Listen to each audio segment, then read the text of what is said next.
Hi people, Moino Way from back here again as always and as usual. Yeah, you're seeing what this video is about. In advance, apologies metaphorically speaking in advance for the darkness or the lack of light, but the sun is already setting in my location and I prefer, no light or at best dimmer switches on. Um, because I just love the light and because the heat also contributes to more heat overall. I mean, any light contributes to the temperature going up in my house overall, as well as my room, obviously.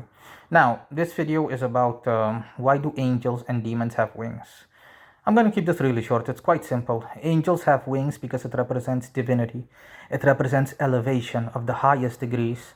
Throughout my career as an occultist, I have seen pagan spirits, for example, that have wings, but they're just like wannabe wings, okay? No offense to them, but they know that it's like a wannabe angel. They themselves, one of them has told me that a good while ago, told me that a good while ago. But again, it's just meant in good fashion, just jokingly. They essentially envy God's messengers. They envy fathers, sons, and whatnot, and it's simply and creatures overall, direct messengers, regardless of how they manifest. So that's what it stands for. Angels have wings, and generally speaking, they don't show their wings easily. They show their wings like at a frequent basis, but it doesn't define them the way you see in pop media, honestly. They more bear a striking resemblance to men overall, or to people. Okay, a while ago I also did a video, and someone was in the comment section made a very ignorant comment to the point where other commenters were like, really? Regarding the fact that why do all angels that I cover, for example, appear Caucasian or white? And I had to actually school this person in the sense of having to tell him what most people already know. The whiteness doesn't have anything to do with that, with religion or ethnicity, with no material attribute. It has to do with purity, with holiness, with, again, divinity. That's why most spirits have, again, most angels, they have wings. They come directly from Father Almighty. That's why they come directly from the Almighty Father.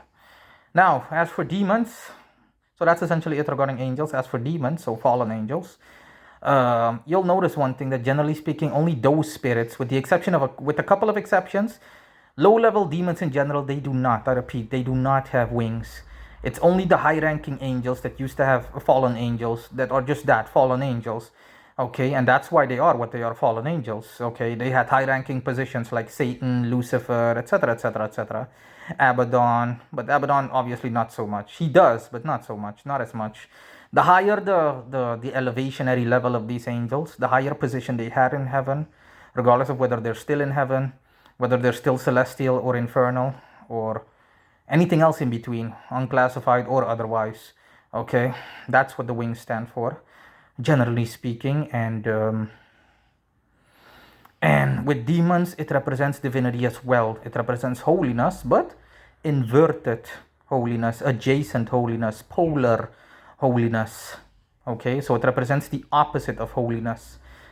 So what's the opposite of holiness? Impurity. Okay, filth essentially. But filth is the literal opposite of filth. So an antonym is cleanliness.